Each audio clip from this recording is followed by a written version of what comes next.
We have a civilised conversation with someone. We very often disagree, but we do it in a grown-up way. Come and join me on Farrow. Hello, I'm Simon Evans. Join me on GB News for Headliners at 11 p.m, where I'll be joined by two of the country's top comedians as we take a look at tomorrow's newspapers tonight. If it's a big story, we'll be covering it, I guarantee, but we'll also have some fun along the way. That's GB News Headliners at 11 p.m. We won't put you to sleep, unlike some of the other paper review shows out there. So join us, 11 p.m, 7 nights a week.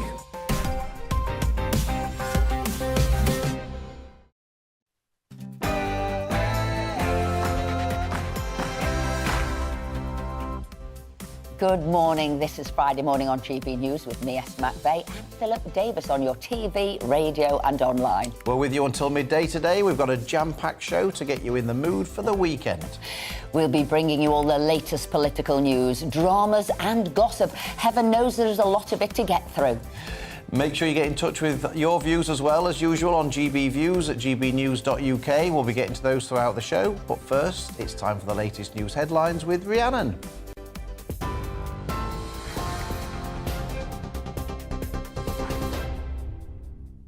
Thank you, Philip. It's exactly 1 minute past 10. Your top stories from the GB newsroom. Speculation is growing over whether Boris Johnson will make a comeback as Prime Minister. Business Secretary Jacob Rees-Mogg has become the first Cabinet Minister to back Boris. Candidates to succeed Liz Truss are yet to declare their intentions, but former Chancellor Rishi Sunak and the Leader of the House, Penny Mordaunt, are widely expected to run. Those vying for the Tory party leadership will have to secure 100 nominations from the party's 357 MPs. The leader of the Liberal Democrats, Sir Ed Davey, told GB News there needs to be a general election. I don't think any political party before has made such a mess, and the Conservative parties are totally to blame for this shambles. And, you know, I'm a patriot. I believe in my country. I want to serve my country to help people get out of this mess.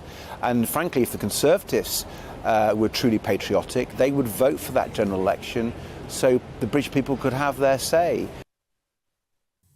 Former Downing Street advisor Sean Worth has criticised Liz Truss, saying the Tory party needs much more experienced cabinet if it wants to succeed. The next Prime Minister has to basically do the reverse of what Liz Truss does. Her whole operation was completely inept, and you know, I'm not saying this in retrospect, so I'm not Nostradamus either, but I did come on your channel and I was trying to be diplomatic about looking at the cabinet and looking at her number 10 operation and said this can't work politically because there's not enough people, there's not enough experience, and there's no real judgment in the room. So the next PM needs to have a broad cabinet, a much more collegiate way of making decisions. Well, the political instability is also causing concern over in Australia, with the country's Prime Minister worried about possible delays to the free trade deal. Anthony Albanese, who's only been in office for 5 months himself, said he's already met 2 British Prime Ministers and will be speaking to a third soon. He wants to make sure conversations with Liz Truss about the trade deal will still be on it. I had discussed with Prime Minister Truss the fast-tracking of that. We discussed trying to get it concluded before the end of this year to make sure that the appropriate parliamentary processes went through our respective parliaments. And I will, of course, speak to whoever it is that will become the next Prime Minister. In other news, high street stores are feeling the pinch, with the latest figures showing another sales slump last month. Retail sales fell by 1.4%, which is much worse than analysts expected. The Office for National Statistics says food stores saw the biggest drop, with sales falling by 1.8%. The figures reflect ongoing concerns about the cost of living, as well as shop closures during the Queen's state funeral. And almost 8 million people in the UK are said to be struggling to pay their bills. The Financial Conduct Authority also estimates around 32 million are finding bills a heavy burden. That, as a new report shows, the average annual household food bill has been pushed up by more than £400 due to climate change and soaring fuel prices.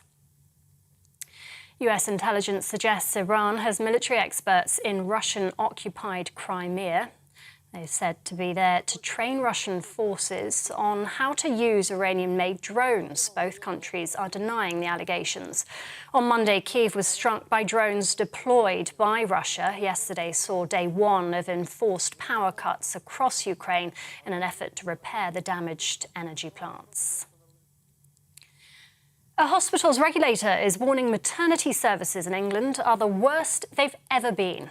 The Care Quality Commission says it has deep concerns about the level of care given to mothers and babies, with 2 in 5 maternity units now ranked as inadequate. Its report has found continual issues with leadership and culture, referring to the failings in the NHS as systemic. A New York court has dismissed a sexual assault lawsuit against Kevin Spacey. The case was brought by Anthony Rapp, who says the Oscar-winning actor made unwanted sexual advances on him at a party in 1986 when he was 14. Mr. Rapp, also an actor, had been seeking around £36 million in damages. Jurors found he didn't prove his claim. Mr. Spacey denies the accusations against him. And the US chess grandmaster Hans Niemann is suing rival Magnus Carlsen for at least £89 million after the Norwegian world champion accused him of cheating. The 19-year-old's also suing website chess.com, which published a report saying he'd probably cheated in more than 100 online games, which Niemann denies. He says the defendants are trying to destroy his reputation. Allegations both chess.com and Carlsen deny. This is GB News. We'll bring you more as it happens now, though. It's back to Esther and Philip.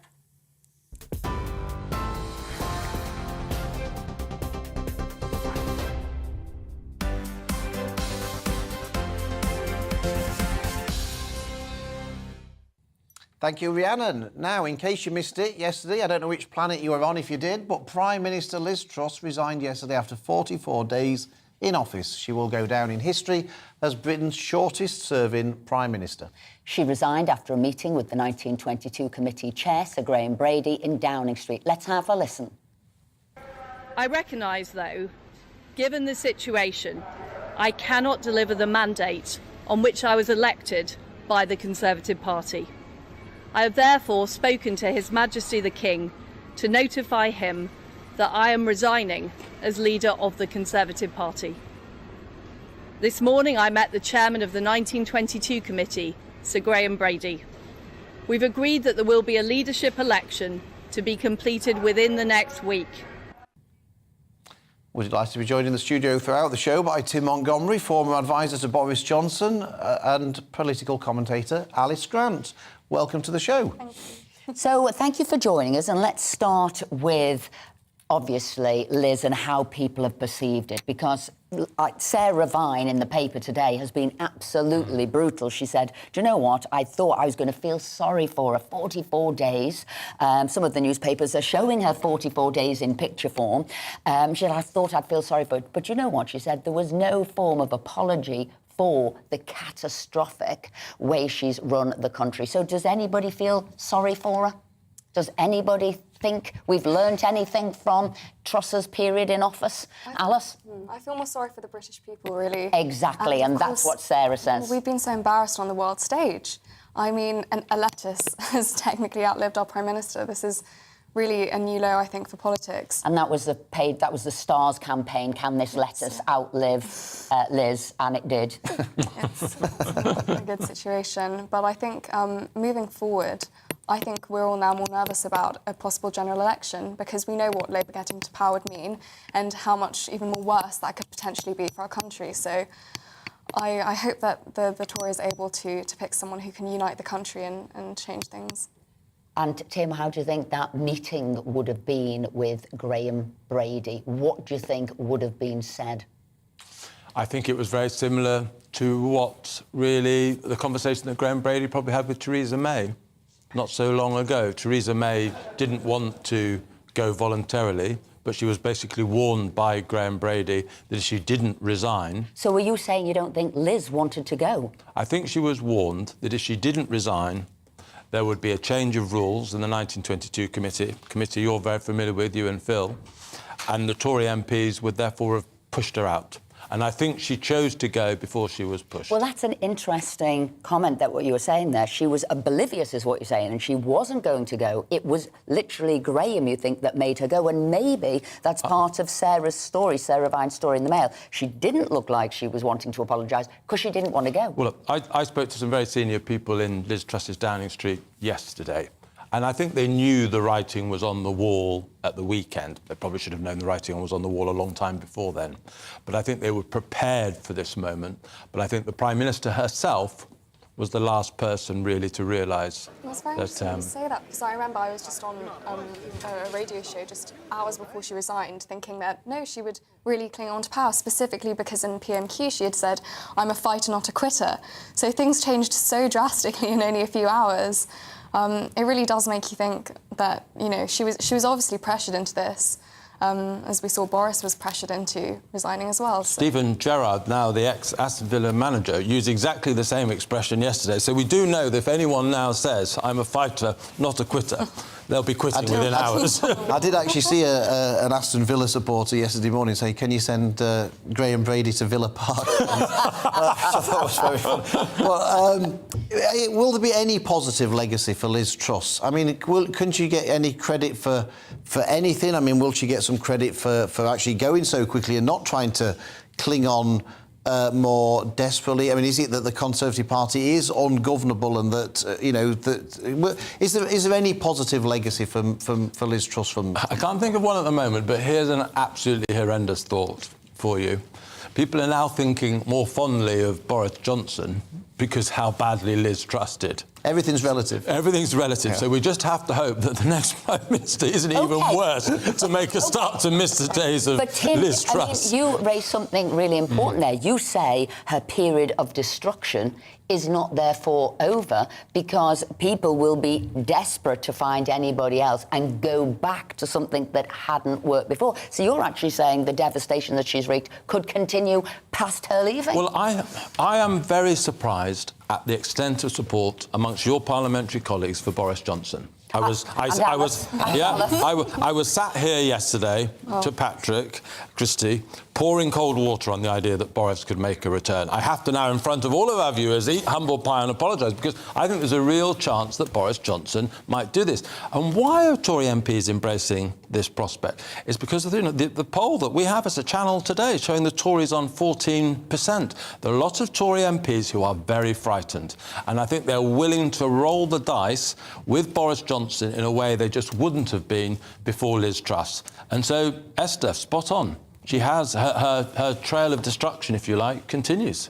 But I think it's very debatable as to whether Boris will really come back. I mean, he's on holiday in the Caribbean at the moment. He's earning £4,000 a minute now to speak.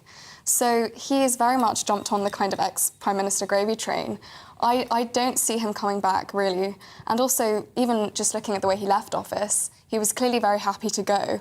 I didn't see much sadness in his resignation speech. Well, both of you stay here because we're going to be talking about this throughout. But as you said, some of our parliamentary colleagues are already announcing which leadership candidate they're supporting, even though none of them have actually declared yet, because they're still searching for the backing of 100 MPs. We're delighted to be joined now by Richard Holden, Conservative MP for North West Durham, who is backing Rishi Sunak. So, Richard, why Rishi now? Two really clear answers to that, actually. Firstly, we need a competent government in place as quickly as possible. Rishi was Chancellor through some really tough times. He sorted out stuff during the pandemic, furlough scheme, support for small businesses, and then during the energy crisis, got some of that early support into people. Secondly, economic credibility. What we need more than anything else at the moment is a credible economic plan for the future. Rishi's got the background in that, he can deliver it. And at the moment, you know, the UK is paying more than it needs to, due to all this instability, on our international debt. That's around over £2 trillion. That means for every 1% extra we have to pay a year, that's over £20 billion. And for your viewers, that means basically 4% on a basic rate of income tax is just going on that extra due to the issues we're facing at the moment. I want to see somebody economically credible, bringing that rate down so it's as low as it can be, keeping interest rates as low as possible. Because if we can get that rate on our debt down, that means we've got more money for tax cuts for working people and to invest in public services in constituencies like mine. Some people would say, Richard, that, well, hold on a minute, Rishi was the Chancellor when we built up these huge debts during COVID and were printing money and borrowing money that's led to this high inflation, that he can't sort of say that he wasn't responsible when he was the Chancellor for much of that time. And people will say, well, because of the role that he seemed to have played in the downfall of Boris Johnson, he won't be in a position to unite the Conservative Party. What do you say to those 2 points? Yeah, I'll take those two head on. First of all, look, we all know the inflation that we started to see across the world was rising interest rates as a result of rising energy prices, rising food prices due to Russia's illegal invasion of Ukraine. Unfortunately, we then pursued some policies over the last few weeks which seem to make that worse. We need to get those out of the way and go back to a stable system so that we don't have to pay that premium on debt interest that we otherwise would need to. So that's how you deal with that. And I think during Rishi's time as Chancellor, actually you saw interest rates at the record low, but crucially the difference between the UK and the US, we were basically bang on. Now we're paying a premium over the US on that. So that's how we can tackle that element. And secondly, around Boris, look, I campaigned for Boris to be leader in 2019. I was a member of his campaign team. I was elected in 2019 when he was Prime Minister. But the truth is that a huge number of parliamentary colleagues resigned. I didn't resign from government, but a lot of them did. I think it's a lot of issues there, a lot of history, and I think now we need to look to the future, look forwards with a credible economic plan and a competent government, and I think Rishi is the best man to deliver that for the country at the moment. Rishi, and he said that. Richard, you and Philip have been trading 2 points for 2 points there. I've just got 1 point for you, and it's what a lot of people are saying. Richard Littlejohn talks about it today in the Mail, and that is there was a Remainers takeover, and actually people need to remember Brexit, and a lot of our viewers will be thinking about that as well. So is this positive news for Rishi as a Brexiteer? A lot of people might not know that, but that's what he was. No, I think you're absolutely right, Esther, actually. You know, actually, when it came down to it, Liz, you know, she didn't support Brexit initially. She did become converted to it afterwards. But, you know, she's not appointed some of those people she's brought in. You know, they're not on the Brexit wing of the party. I think we need a Brexiteer in charge. That's Rishi Sunak. He was backing it from the start, even as a brand new MP. He believes in it. He wants to see Britain succeed on an international stage. And I think he's got the credibility, both politically and with the economy, in order to drive that forwards. You know, on a personal level, I do feel sorry for Liz. She did reach out to me, even though I'd backed Rishi in the last round, in the last time we had a leadership election, and put me in an international trade under Kemi Badenoch. And I've been there for a few weeks now and just seen those massive global opportunities that the UK has to, you know, really power forwards as Great Britain out and across the world. And I think the man who can supercharge that, who can reach out in that way, is Rishi. Because we need to get the country moving, we need to provide that stability for people, that economic competence that is the bedrock of the Conservative Party vote, and I'm absolutely convinced that Rishi's the man for the job on that, because he's done it before and he can do it again. And I think hopefully as well, bring in that broad coalition, all wings of the party, together as well, which is going to be so important. I think that's one of the things that Liz didn't get quite right when she was elected as leader.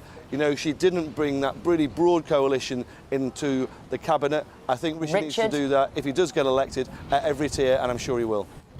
Richard Holden, thank you very much indeed for joining us this morning. We appreciate it. So, Alice, there you go. Richard Holden set out the stall. That's why Rishi Sunak should become the next Prime Minister. Has he persuaded you of his case? Well, it's interesting because obviously Rishi is being looked at as the candidate for economic credibility. But as you did mention, Philip, we did see over the pandemic crisis, so many of the economic problems that we're witnessing now were caused back then when we were just printing money, like, it didn't matter. But hold on a minute. But Boris Johnson, he was the Prime Minister then. He was First Lord of the Treasury then. So Rishi was Chancellor. But the Prime Minister's the First Lord of the Treasury. So I think the responsibility still lies with Rishi. I think that's clear. Okay. And not only that, but also we need to remember that right now we're witnessing an energy crisis, and our politicians are looking at every single solution to that except for really the root of this cause, which is just blindly pursuing net zero targets. And I want to add in something else now. I think as this internal fighting, was it Boris, was it Rishi, about the money that was, the extra money over lockdown, can I be honest with you, 650 MPs, well, only a couple of people were saying no to lockdown, look what you're going to do. Everybody was calling for that, and therefore the support had to go in one way, because it was a minority voice saying the economic destruction coming forward is incredible. So, we've got to be careful on that, with Labour calling for a general election. Can I just quote a tweet that I put out this morning, because I really don't know what the answer is to Boris supporters yourself. So perhaps you can answer this one for me, because it's a genuine question. Boris raised taxes. He kept locking us down. He failed on immigration. He was Greta Green at the climate change summit. He's poisonous to the union. He didn't build houses. Whitehall went PC under him. He didn't finish Brexit. Why do Conservatives want him so much? Because surely we want to win with a purpose. It's not just about winning. Why are we winning? I don't think... I would never advocate that Boris Johnson is the best candidate or was the best Prime Minister for the job. I don't think that at all. What I do see, though, is that Conservative members chose him and elected him specifically on a mandate at the last election. And he was since then ousted, so anti-democratically. But then that says anybody who actually follows the 29 manifesto should be the person to do the job. We want to hear from our viewers, because we're going to be chatting amongst ourselves, but we want to hear from you. What do you think? Who do you think? Where do we go from here? And after the break, supermarket Asda is unveiling a series of measures designed to help customers face the cost of living crisis. We'll be talking to a senior director from Asda to get more details about what they're doing.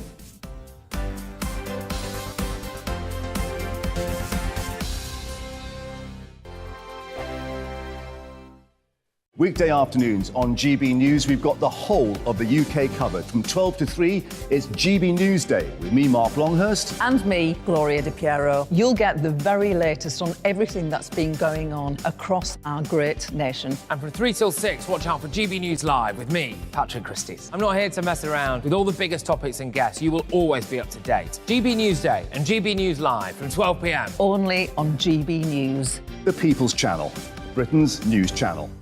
Hello there, it's Eamon Holmes here from Breakfast on GB News. We're not just on your television and your screens, We're on DAB plus digital radio, so you can listen to your favourite shows on the move. If you've not yet listened to GB News Radio, it's very simple. We're on your radio player and TuneIn apps, on your smart speaker, phone or tablet, or online at gbnews.uk. Take us with you wherever you go. GB News Radio. You never have to miss a moment of the People's Channel.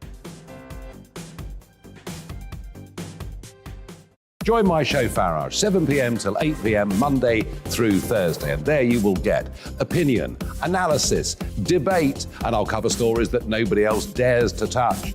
You've been cancelled. Join the club. Oh, my goodness me. And then for the last 15 minutes, talking pints. We're over a drink. We have a civilised conversation with someone. We very often disagree, but we do it in a grown-up way. Come and join me on Farage. Hello, I'm Simon Evans. Join me on GB News for Headliners at 11 p.m, where I'll be joined by two of the country's top comedians as we take a look at tomorrow's newspapers tonight. If it's a big story, we'll be covering it, I guarantee, but we'll also have some fun along the way. That's GB News Headliners at 11 p.m. We won't put you to sleep, unlike some of the other paper review shows out there. So join us, 11 p.m, 7 nights a week.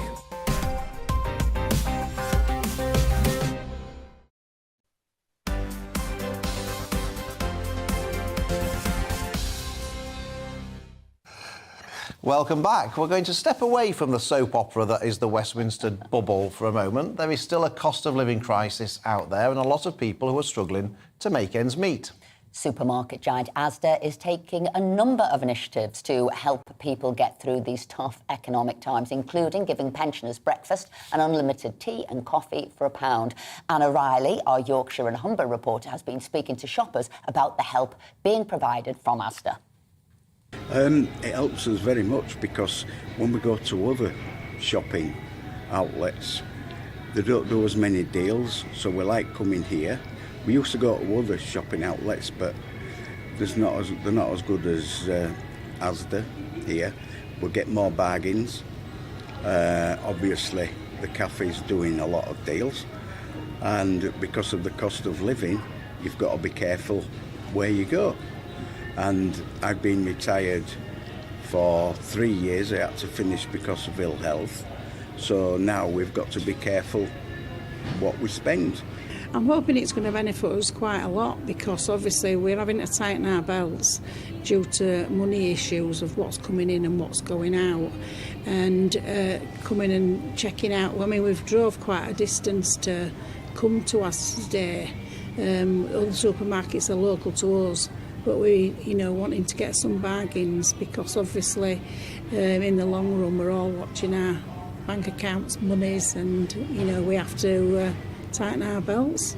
So it's really helped us, because we didn't obviously used to shop at Asda, and with the cost of living going up but the wages staying the same, we've had to then look at different options of the food. So the yellow brand for Asda is really helping us at the moment. It is a lot cheaper. Some of the things are about the same, but it is a lot cheaper, and it does really help us, and a lot of them are really nice tasting too. So like in the school holidays, we use it quite a bit, because it does help. They give it for either children eat for £1, or if you buy an adult meal, you get it for the child for free. So it does help when you're looking at cooking a meal. The deals do help saving money, really. Well, we're delighted to be joined by Duncan Cross, Senior Director at Asda. Duncan, thank you so much for joining us. You're certainly getting a thumbs up there from the customers that Anna was speaking to. What exactly is it that you're doing for sort of pensioners and for children?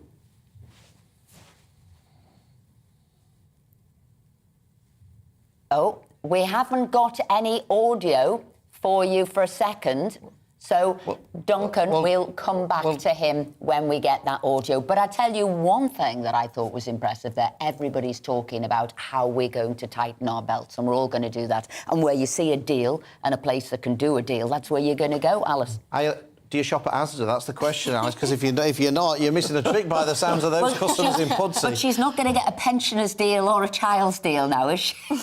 Well, no, but they were all saying it was cheap there. Can they make a student's deal, please? Yes, obviously it's very important. I think people will be looking for cheaper alternatives for food. I think I'd also like to see some government action on energy, because that's the next thing that is really worrying the British public at the moment. So. Do you think that other supermarkets, Tim, should be maybe following the lead of Asda and doing more to help their customers through the cost of living? I think a lot of them are, to be fair. If I'm allowed to mention another supermarket, other supermarkets are available. We should say that. I'm noticing lots of. I use Tesco more than any other supermarket, and I think the supermarkets. It's one of the most competitive markets in the UK economy, and I think they know the club card deals that I get at the moment on Tesco, the amount you save by buying certain products that have a special sort of yellow sticker attached to them. So we're all on the, I'm fortunate, I'm relatively comfortable, but even me, who's got income to spare, we are aware of how much things are going up. So we're all a little bit more savvy when we go down the aisles in our supermarkets, aren't we? Yeah. Right. Well, I think we can get back to Duncan Cross, our Senior Director at Asda. Duncan, we couldn't hear. The viewers clamour to not be able to hear me, but unfortunately for them, it was you that they couldn't hear. So, if you could just set out again what it is Asda are actually doing for pensioners and children. Yeah, well, good morning, Philip. We've been working, really hard this year to try and help all of our customers during the cost of living crisis. We've introduced the new Just Essentials range, which I think you played on your Vox Pops, the yellow range as it's called. That's a range across over 200 products now, right from our fruit and veg ranges all the way through our meat and grocery. And that is our value brand, and that's delivering great value for customers throughout the store. In our cafes, as you say, we're looking after our vulnerable customers and helping families in particular. We've got a £1 Kids Eat meals programme that's been running since June now. We've sold over 600,000 £1 meals, and it gives our customers a chance to have a hot meal with the kids or a cold meal for just £1. It's great value. And then through November and December, which is going to be a particularly difficult time for our customers, our over 60s can benefit from hot soup and a roll and unlimited tea and coffee for £1 throughout November and December any day. And it's just a way of giving something back at what is undoubtedly a challenge time for our customers. And how did you arrive at deciding to do these things? Was this something that you just decided to do, or was this based on the feedback from your customers? No, look, I mean, it's absolutely based on feedback. Everything starts with the customer, and we have an Asda income tracker here, and that tracks just how well off or how struggling customers are. And if you look at that, our families at the moment, this month in September, they're £142 worse off than they were the same month last year. And for our 65 to 74-year-olds, that rises to £163 worse off. So the data tells you it. You can see the customer sentiment, and that's why we've decided to change our ranges and introduce promotions and events that really help customers give something back at a time of what is, a real challenge for many of our customers. And so, how long are these offers? Is this time limited? These offers, are they only on for a certain period of time, or are they going to go on all the way through winter? No, it's a good question. The Kids Eat for £1 is running all the way through the rest of the year and indeed into January. And our over 60s deal is throughout the whole of November and December at a crucial time when our customers probably want to come in somewhere warm. Our cafes are open and they'll be trading right throughout November and December. And is this? Can anyone go to any Asda store and benefit from these offers, or is it only in certain Asda stores? No, it's any of our Asda stores. We have 205 cafes, so any of our cafes that have cafes, which is 205 stores. So come in there, and anybody can benefit. Over 60s, and for the Kids Eat for £1. And of course, the Just Essentials range is online and in all of our 660 stores nationwide.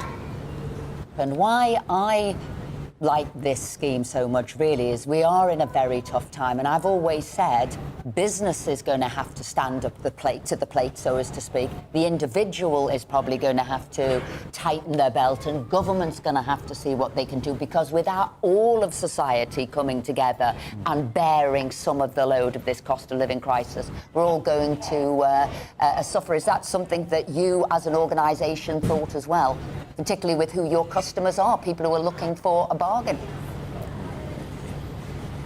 Absolutely. For us, it's vitally important. We've got to attract more customers. We've got to stay competitive. We've got to help them in this very difficult time. And we've seen that with their shopping habits. They're looking for value, and I think that's exactly what we try to offer through many of these schemes and other things we're doing as well. Duncan, thank you very much indeed for joining us. Thank you for what you're doing to help your customers. And I guess I ought to declare a bit of an interest that before I became an MP, I actually worked for Asda for 12 years. Obviously, I think you're doing far better than when I was there, to be perfectly honest. But I actually think Duncan was there at the same time I was there. He's been there a long time. So, Duncan, thank you for joining us this morning. We appreciate it. Duncan, you've fared much better. Pleasure. You've weathered much better. Thank you. That is the strain of politics. Think about Liz. Too late, Esther. You're in trouble. I'm in right trouble now. Viewers, write in if you think I've been mean to Philip. Every day she tells me I'm fat as well, Alice. That wasn't just a one-off. Do you know what? You're really going for it now, aren't you? The sympathy vote. Yeah. Anyway, after the break, Liz Truss hasn't even had a chance to change the wallpaper, and there is serious talk of Boris Johnson returning to number 10 Downing Street. We'll be discussing how serious a prospect is this, and would it be a delight or a disaster? That's after these headlines with Rhiannon.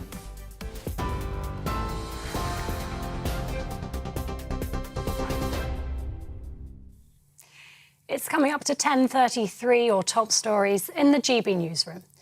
Speculation is growing over whether Boris Johnson will make a comeback as Prime Minister. Business Secretary Jacob Rees-Mogg has become the first Cabinet Minister to back Boris.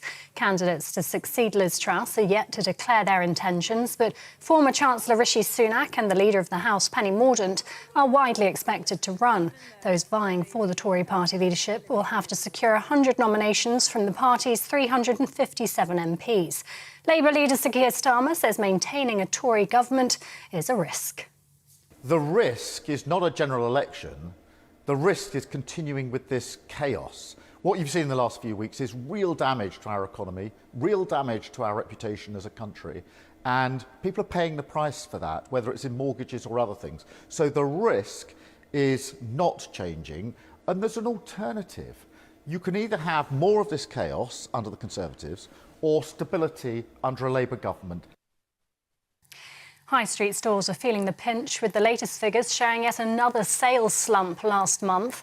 Retail sales fell by 1.4%, which is much worse than analysts expected. The Office for National Statistics says food stores saw the biggest drop, with sales falling by 1.8%. The figures reflect ongoing concerns about the cost of living, as well as shop closures during the Queen's state funeral. And a hospital's regulator is warning maternity services in England are the worst they've ever been. The Care Quality Commission says it has deep concerns about the level of care given to mothers and babies, with 2 in 5 maternity units now ranked as inadequate. Its report has found continual issues with leadership and culture, referring to failings in the NHS as systemic. TV online and DAB+ radio, this is GB News.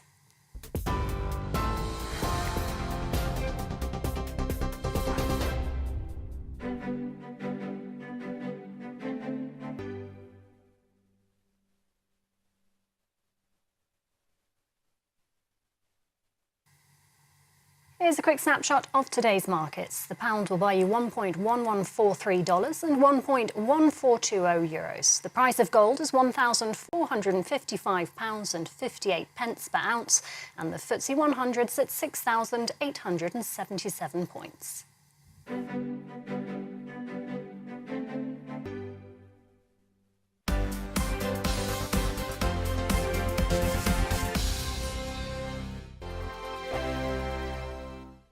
Weekday afternoons on GB News, we've got the whole of the UK covered. From 12 to 3, it's GB News Day with me, Mark Longhurst. And me, Gloria Di Piero. You'll get the very latest on everything that's been going on across our great nation. And from 3 till 6, watch out for GB News Live with me, Patrick Christopher. I'm not here to mess around with all the biggest topics and guests. You will always be up to date. GB News Day and GB News Live from 12 p.m. Only on GB News. The People's Channel, Britain's news channel. Hello there, it's Eamon Holmes here from Breakfast on GB News. We're not just on your television and your screens, you know. We're on DAB plus digital radio, so you can listen to your favourite shows on the move. If you've not yet listened to GB News Radio, it's very simple. We're on your radio player and TuneIn apps, on your smart speaker, phone or tablet, or online at gbnews.uk. Take us with you wherever you go. GB News Radio. You never have to miss a moment of the People's Channel. Join my show Farage, 7 p.m. till 8 p.m. Monday through Thursday. And there you will get opinion, analysis, debate, and I'll cover stories that nobody else dares to touch. You've been cancelled. Join the club. Oh my goodness me. And then for the last 15 minutes, talking pints. We're over a drink. We have a civilised conversation with someone. We very often disagree, but we do it in a grown-up way. Come and join me on Farage.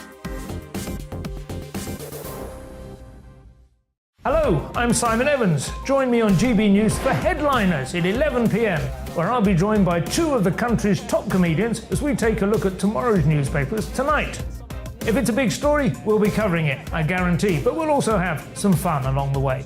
That's GB News Headliners at 11 p.m. We won't put you to sleep, unlike some of the other paper review shows out there. So join us, 11 p.m, 7 nights a week.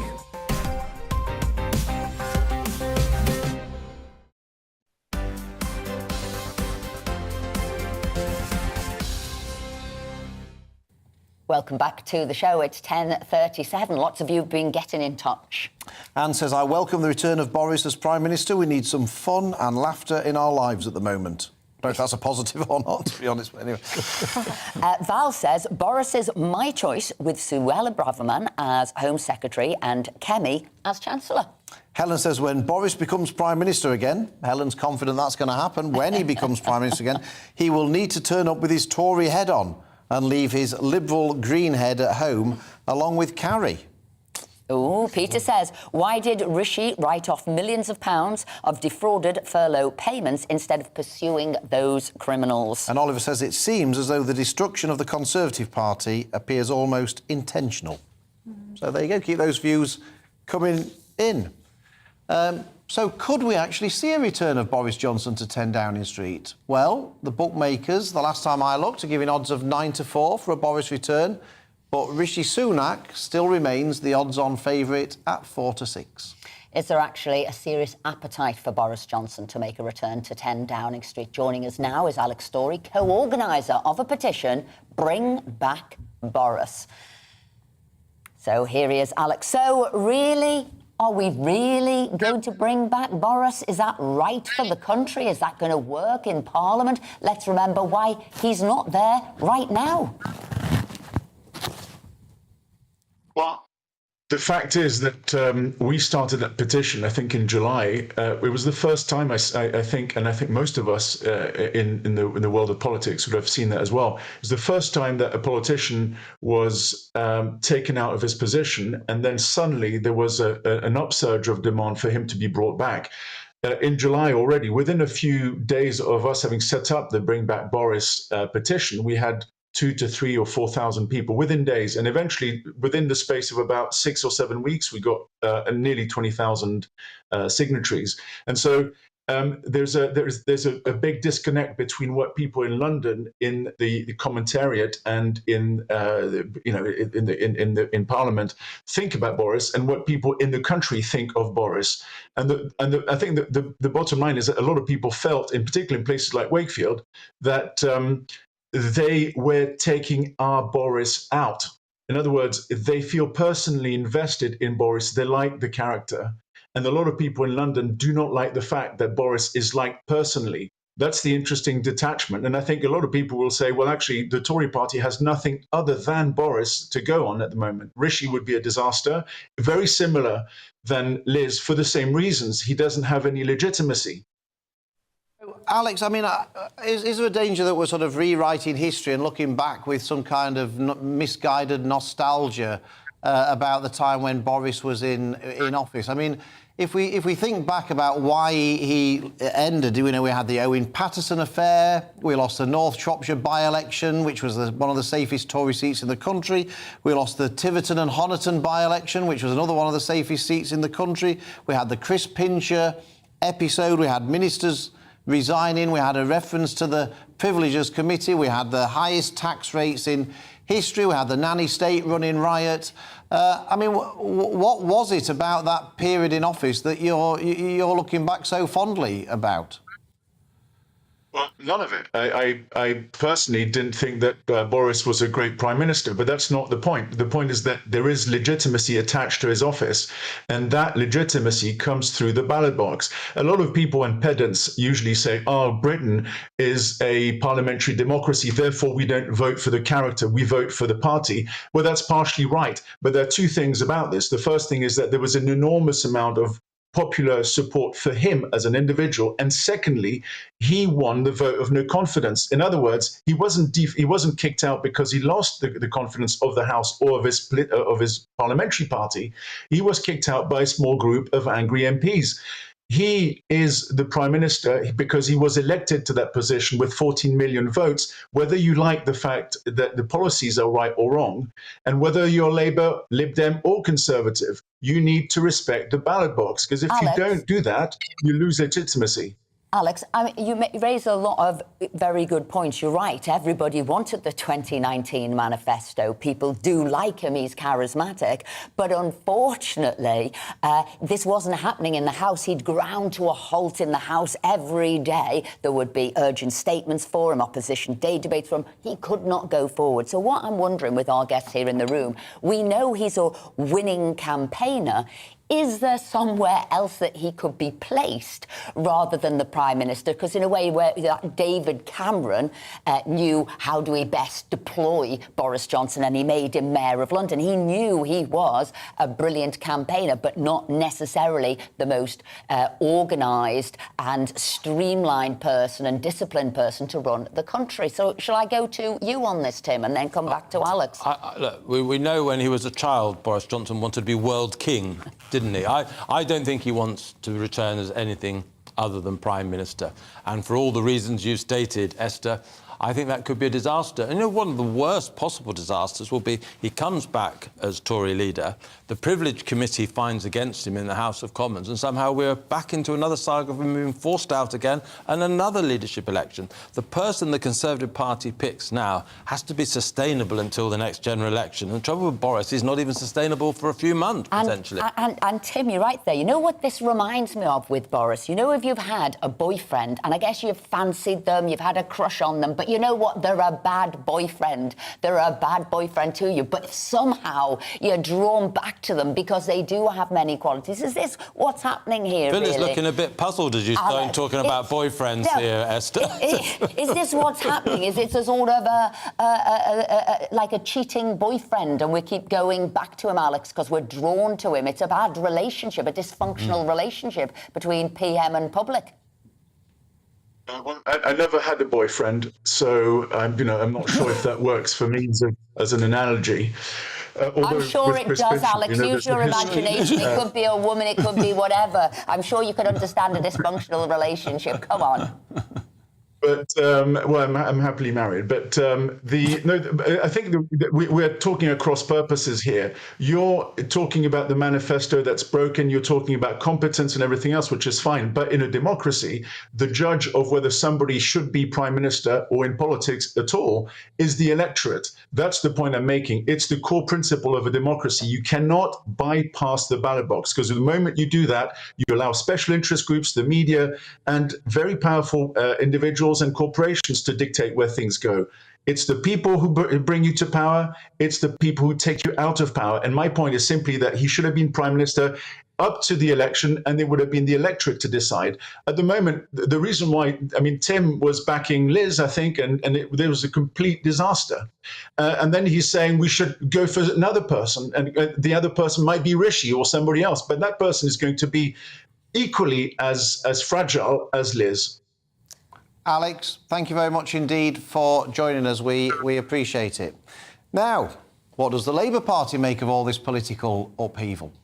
Well, Labour leader Sir Keir Starmer is calling for a general election now. He says the British public deserve a proper say on the country's future. They must have the chance to compare the Tories' chaos with Labour's plans to sort out their mess, grow the economy for working people and rebuild the country for a fairer, greener future. We must have a chance of a fresh start. We need a general election now. Well, we're delighted to be joined by Peter Dowd, the Labour MP for Bootle and former Shadow Chief Secretary to the Treasury. Peter, thanks ever so much for joining us. Labour say there should be a general election, but, some of us can remember Gordon Brown being coronated by the Labour Party as the new Prime Minister, that there wasn't even a vote of MPs, let alone members or the public. So how is this different to when Gordon Brown took over from Tony Blair? Well, there's an argument to say that we've had chaos for the past 12 months at least, Phil and Esther, morning. We've had chaos for at least the past 12 months, and I think that's been an exceptional set of circumstances. And I think if you've had a new Prime Minister who's only lasted, 45 days, the country's in a pretty dire economic situation, I don't think it's unreasonable in those circumstances, if the Conservatives are going to have a new leader and a new Prime Minister, let's have a compromise, get Boris back, and then have a general election. And then the thing that Alex Story said then, he can get his mandate all over again. He can't rely on a mandate he had last time because he is no longer the Prime Minister. So that's the way I'd take it, basically. But really, I really don't care who the Tories have as their leader. As far as I'm concerned, let's have a general election and let the people decide. And, the Labour Party has got a record lead in the polls at the moment. Do you think, with Liz having gone, that lead could be slashed? And do you think with Boris coming back, there could be a surge? So you're calling immediately for a general election just to sort of make hay while the sun shines for you while you've got a lead in the polls? Well, you know and I know, Esther, that polls are polls, and you may well have a 10, 15, 20, 30-point lead, and these polls are exceptional, aren't they? Do I think that they will turn out with Labour having a 25 or 30% lead in the election once it was called? No, I don't. So I just don't think that that's actually that won't happen. I don't believe that will happen. So I don't think it's a question of saying, let's go because it's a 30-point lead. I think we need to go for a general election because of the current circumstances. And if that drops down to 5 or 10, or if indeed the Tories turn that around and they have a similar majority they've got now, well, so be it. Let the public decide that. Peter, the people sort of point to the mini budget as the moment that sort of Liz Truss started to spiral downwards. The Labour Party have actually supported many of the things in that mini budget. I mean, they supported the energy price freeze. I think they've supported the reversal of the national insurance contributions. I think at the time, please correct me if I'm wrong, they supported the cut in the basic rate of income tax. I mean, that in terms of the cost was the largest part of it by a long way. So if that spooked the markets because the markets were concerned there was too much borrowing and the government didn't have a good enough plan to pay it back, how are Labour going to reduce government borrowing in order to reassure the markets? I mean, it's a very good question, to be fair. I think at the end of the day, it's almost like you wouldn't start from here. We've had 12 years of a Tory government. So we haven't just got here over the past 3 or 4 or 6 months. I think this is the culmination of that 12 years of, if you want, Tory economics, whether it was under George Osborne, whether it was under Philip Hammond, whether it was under Rishi Sunak, Zadim Zahawi, or in fact at the moment under Jeremy Hunt. I don't think you can just take this in the last month or 2 or 3, or even the last 2 or 3 years. I think it's the culmination. So you're asking me, Phil, to answer a question, a very complex question, in the light of that 12 years of, if you want, Tory control of the economy. You know, without having some sort of economic seminar on the programme, which I'm sure you don't want, and neither do I. You can hear the viewers turning off, Peter, can't you? You can see all the viewers turning off at the thought of an economic lecture there. But I want to turn off at the thought of it. So, Peter, thank you very very much. answer to that, without trying to duck it, genuinely, I think it's a pretty complex scenario in the context of that last 10 or 12 years. Now, you might say, well, I would say that. Well, yes, I would say that because that's what I believe. Peter, thank you very much indeed for joining us. We do really appreciate it. Thank you very much for your time this morning. So, Alice, I mean, do you think now that Labour are so far ahead in the polls that whoever the Conservatives have as the next Prime Minister, whether it's bringing back Boris or going for somebody new like Rishi or Penny, that the goose is cooked already and it's damage limitation now rather than any realistic chance of winning the election? Well, we have to look at who would be the most popular candidate with red wall voters. That is really so crucial in the next election. It's last election, that was what really won the Conservative Party their 80-seat majority. It was red wall voters. And the thing is that Boris was popular with working classes, and we seem to forget that. Rishi Sunak is not going to have the same popularity with working class voters that Boris Johnson had. Boris Johnson was a very proud Brexiteer. He was someone who, as Alex was saying earlier, that people felt really personally attracted to, and he had that effect. He was charismatic. Rishi Sunak doesn't have the same effect, and we're going into this election and we need to mitigate the damage that is already inevitable. So we need someone who's going to inspire I was doing a coffee morning with the whole group of people in my patch yesterday in Tatton, and there was a couple of things they said they said they didn't necessarily want sort of too much sort of charisma and drama. They actually wanted stability, calm, but isn't that disciplined.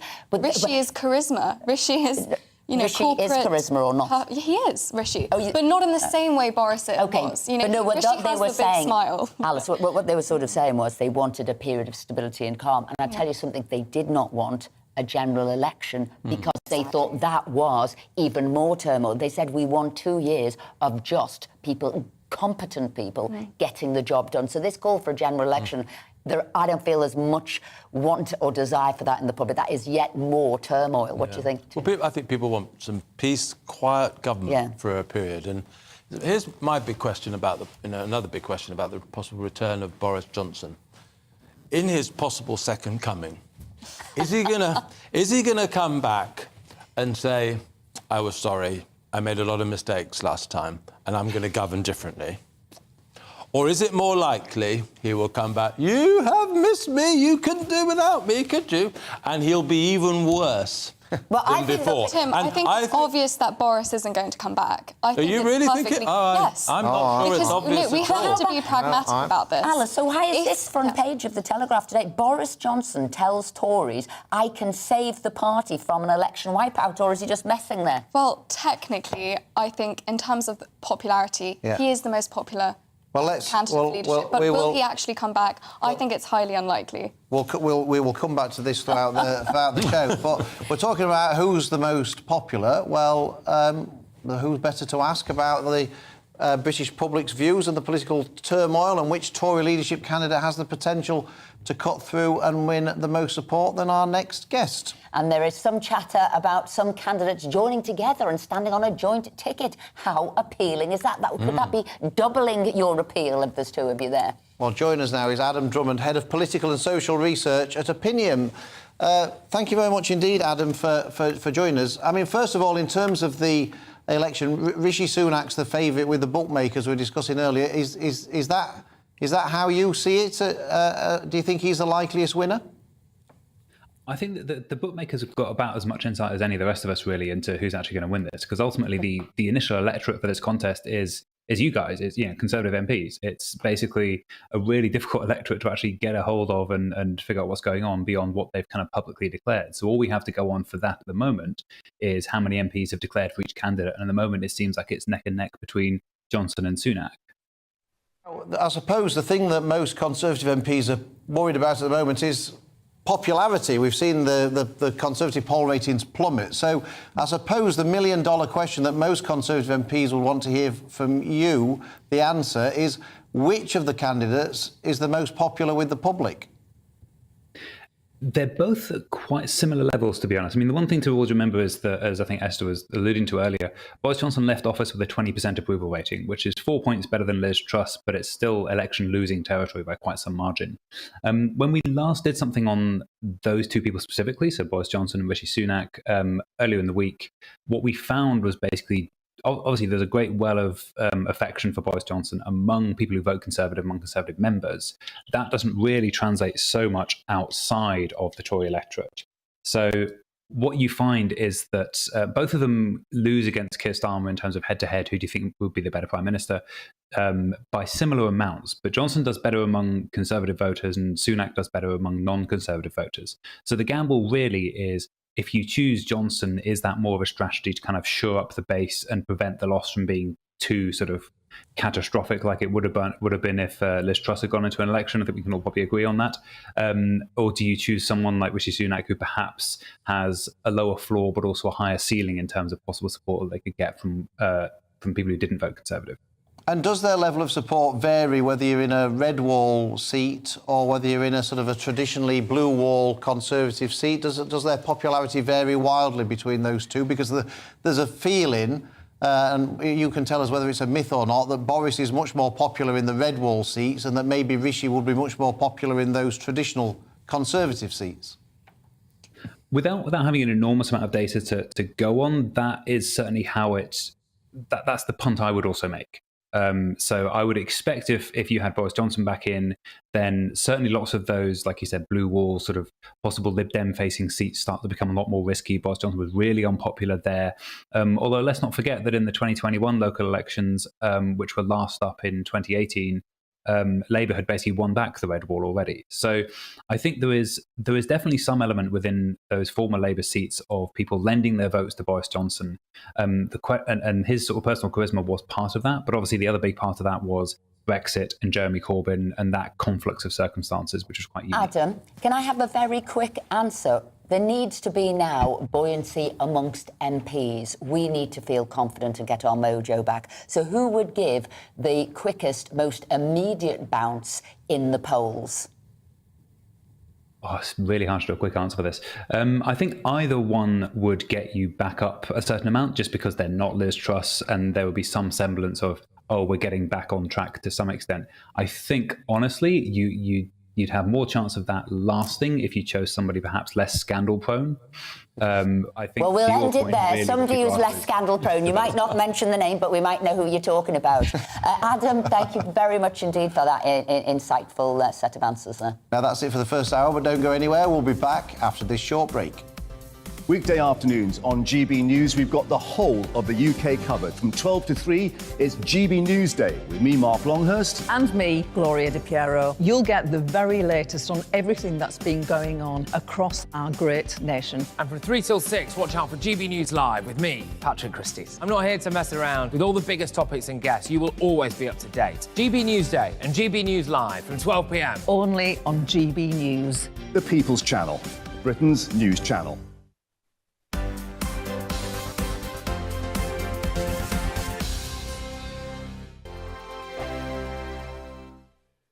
Weekday afternoons on GB News, we've got the whole of the UK covered. From 12 to 3, it's GB News Day with me, Mark Longhurst. And me, Gloria Di Piero. You'll get the very latest on everything that's been going on across our great nation. And from 3 till 6, watch out for GB News Live with me, Patrick Christopher. I'm not here to mess around. With all the biggest topics and guests, you will always be up to date. GB News Day and GB News Live from 12 p.m. Only on GB News. The People's Channel, Britain's news channel.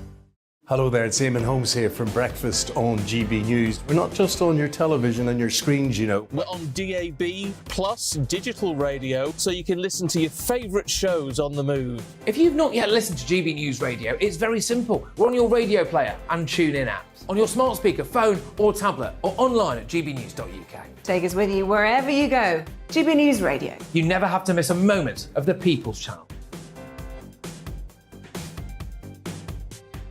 Join my show Farage, 7 p.m. till 8 p.m. Monday through Thursday. And there you will get opinion, analysis, debate, and I'll cover stories that nobody else dares to touch. You've been cancelled. Join the club. Oh my goodness, brilliant. And then for the last 15 minutes, talking pints. We're over a drink. We have a civilised conversation with someone. We very often disagree, but we do it in a grown-up way. Come and join me on Farage. Hello, I'm Simon Evans. Join me on GB News for Headliners at 11 p.m, where I'll be joined by two of the country's top comedians as we take a look at tomorrow's newspapers tonight. If it's a big story, we'll be covering it, I guarantee, but we'll also have some fun along the way. That's GB News Headliners at 11 p.m. We won't put you to sleep, unlike some of the other paper review shows out there. So join us, 11 p.m, 7 nights a week.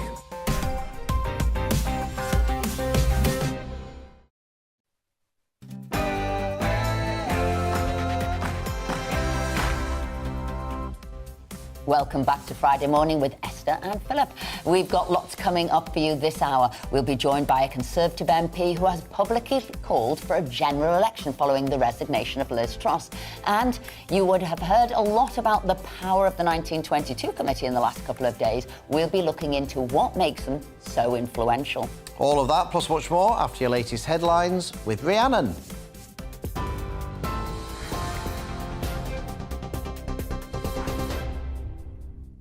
Philip, thank you. Good morning. It's coming up to 2 minutes past 11, your top stories from the GB newsroom.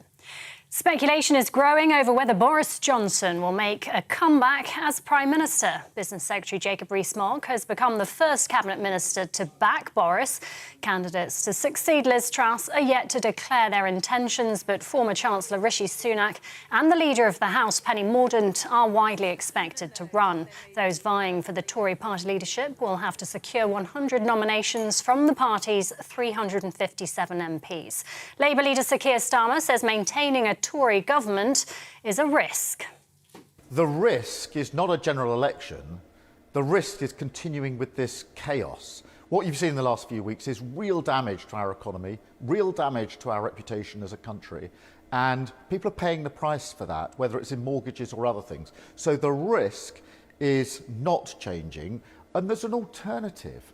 You can either have more of this chaos under the Conservatives or stability under a Labour government. Well, the leader of the Liberal Democrats, Ed Davey, told GB News there needs to be a general election. I don't think any political party before has made such a mess, and the Conservative parties are totally to blame for this shambles. And, you know, I'm a patriot. I believe in my country. I want to serve my country to help people get out of this mess. And frankly, if the Conservatives were truly patriotic, they would vote for that general election so the British people could have their say. And former Downing Street advisor Sean Worth has criticised Liz Truss, saying the Tory party needs a much more experienced cabinet if it wants to succeed. The next Prime Minister has to basically do the reverse of what Liz Truss does. Her whole operation was completely inept. And, I'm not saying this in retrospect, so I'm not Nostradamus either, but I did come on your channel and I was trying to be diplomatic about looking at the cabinet and looking at her number 10 operation and said this can't work politically because there's not enough people, there's not enough experience, and there's no real judgment in the room. So the next PM needs to have a broad cabinet, a much more collegiate way of making decisions. Well, the political instability is also causing concern in Australia, with the country's Prime Minister worried about possible delays to the free trade deal. Anthony Albanese, who's only been in office himself for 5 months, said he's already met 2 British Prime Ministers and will be speaking to a third soon. He wants to make sure conversations with Liz Truss about the trade deal will still be honoured. I had discussed with Prime Minister Truss the fast-tracking of that. We discussed trying to get it concluded before the end of this year to make sure that the appropriate parliamentary processes went through our respective parliaments. And I will, of course, speak to whoever it is that will become the next Prime Minister. In other news, high street stores are feeling the pinch, with the latest figures showing yet another sales slump last month. Retail sales fell by 1.4%, which is much worse than analysts expected. The Office for National Statistics says food stores saw the biggest drop, with sales falling by 1.8%. The figures reflect ongoing concerns about the cost of living, as well as shop closures during the Queen's state funeral. And almost 8 million people in the UK are said to be struggling to pay their bills. The Financial Conduct Authority also estimates around 32 million are finding bills a heavy burden. That, as a new report shows, the average annual household food bill has been pushed up by more than £400 due to climate change and soaring fuel prices. US intelligence suggests Iran has military experts training Russians in occupied Crimea. They're said to be there to teach them how to use Iranian-made drones. Both countries are denying the allegations. On Monday, the devices were used to launch an attack on the Ukrainian capital. Kyiv says they were deployed by Russia. And a sexual assault claim against actor Kevin Spacey has been dismissed by a New York court. The civil case was brought by Anthony Rapp, who accused the Oscar-winning actor of making an unwanted advance in 1986 when he was 14. Mr. Rapp had been seeking around £36 million in damages. Spacey will face a criminal trial in London next year to face 5 charges over other alleged assaults between 2005 and 2013. This is GB News. We'll bring you more as it happens. Now, though, it's back to Esther and Philip.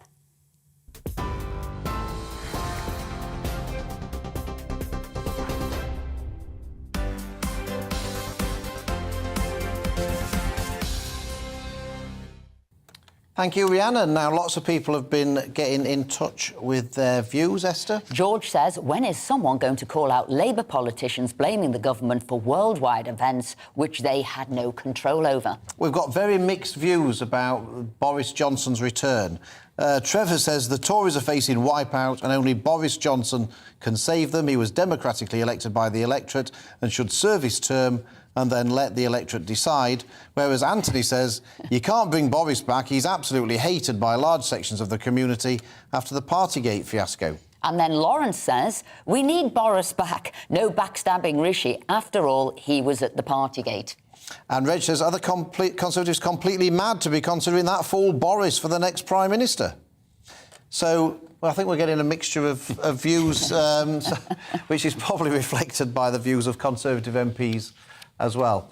Now, as we touched on in the first hour, Labour leader Sir Keir Starmer has called for immediate general election following the Prime Minister's resignation, saying the country cannot have another experiment at the top of the Tory party. Well, we're joined now by Conservative MP who has also called for a general election, saying the party is now ungovernable. So welcome to the show, Sir Christopher Chope. So, why are we ungovernable and why do we need the general election? Well, we shouldn't be ungovernable, Esther, but the last few months have shown that the Conservative Parliamentary Party is ungovernable because we've destroyed 2 prime ministers and 2 party leaders. And the last party leader, Liz, wasn't even given a chance. And the people who thought they were going to inherit the crown from Boris, when they didn't get it, they decided that they would start from day one to undermine Liz Truss, and now they've achieved their objective. And if they think they're going to be able to succeed now and establish a new Conservative leadership, which is supported by the Parliamentary Party, I think they've got another thing coming. So the Parliamentary Party is now full of people who are at odds with each other, personally and politically. And the only way I think that the new leader will command respect from the party members is if that leader is somebody who's already been endorsed by the wider electorate, as indeed Boris was endorsed in 2.5 years ago. So I think the best thing for the party and for the country actually is to have a general election as soon as we've chosen our new leader. Sorry, I do apologise. I was just going to say, Chris, would a general election not just be electoral suicide for the Conservatives? You say that it's going to be best for the Conservative Party. If you look at the polls, the Conservative Party would be virtually wiped out if there was a general election straight away. Well, that's if you take an instant poll now, but think about it 3 or 4 weeks or 5 or 6 weeks hence, after a general election campaign, which is going to be concentrating on the state of the economy. And the question will be, do you believe that the Conservatives are better able to deal with this economic and political crisis and the war in Ukraine, or do you think Keir Starmer and his gang are? And I'm confident that at the end of that process, actually, the majority of people would say, no, we think that the Conservatives, they've made all sorts of holics of the last few months, but I think they'd be better able to take the country forward out of this crisis. Otherwise, we're going to have we're not going to have any stability, because we're going to have a new leader who won't command the support of the Parliamentary Party. And every time that new leader tries to do something, whether it be making reductions in expenditure or increases in taxes, there's going to be a whole mass of Conservative MPs saying, I'm not going to vote for that, you've got it wrong. And they'll be second guessing and creating even more chaos, and I think creating a further damage. And you may say, well, the Conservative Party couldn't become much more unpopular than it is, according to local the opinion polls at the moment. But I think it could become a lot more unpopular, and it's got the opportunity now to reset, show that it trusts the British people, and put to the British people our new Prime Minister when chosen. Chris, I know that you supported Boris. You supported him to the very end. I'm not sure now if you'd be one of those who would want him to come back. But if he did come back, and it is his 2019 manifesto, which he would therefore complete, surely then you wouldn't need a general election. Well, I think, Esther, that's a very good point. I mean, I did support Boris to the end, and I said we'd rue the day when we got rid of him. And I'm unfortunately I've been proved right on that. And I think the analysis you make is correct, that if Boris was to become our leader again, then he'd be able to argue, and we'd be able to argue, that he was continuing to fulfill a mandate that was given to him in the 2019 general election. But he's the only potential candidate for whom that would be true. So I think that's another reason for backing Boris, and I hope that he announces that he will be a candidate next week. Chris, just finally, just one. You can just give a one-word answer to this if you want. You say about the Parliamentary Party being ungovernable. I guess the solution to that is every Conservative MP saying, "Whoever wins this election contest, I'll get behind them." So, I'll start the question with you. Is that will you say that whoever wins this contest, whether you voted for them or not, will you get behind them and support them? No, I won't, because my view is that some of the candidates are the very people who created this crisis. They have undermined 2 successive prime ministers.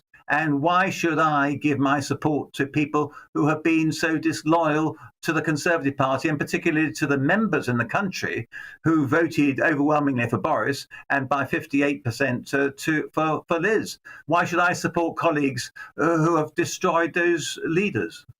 Chris Chope, thank you very much indeed for taking the time to join us. I know you've got a busy day in the House of Commons, so thank you for sparing the time to join us this morning. Do you know why I've got a heck of a lot of time for Christopher Chope? Because he does give a straight answer, whether you like his answer or not. No, whether you like his answer or not, he isn't duplicitous. I was just about to say that, duplicitous.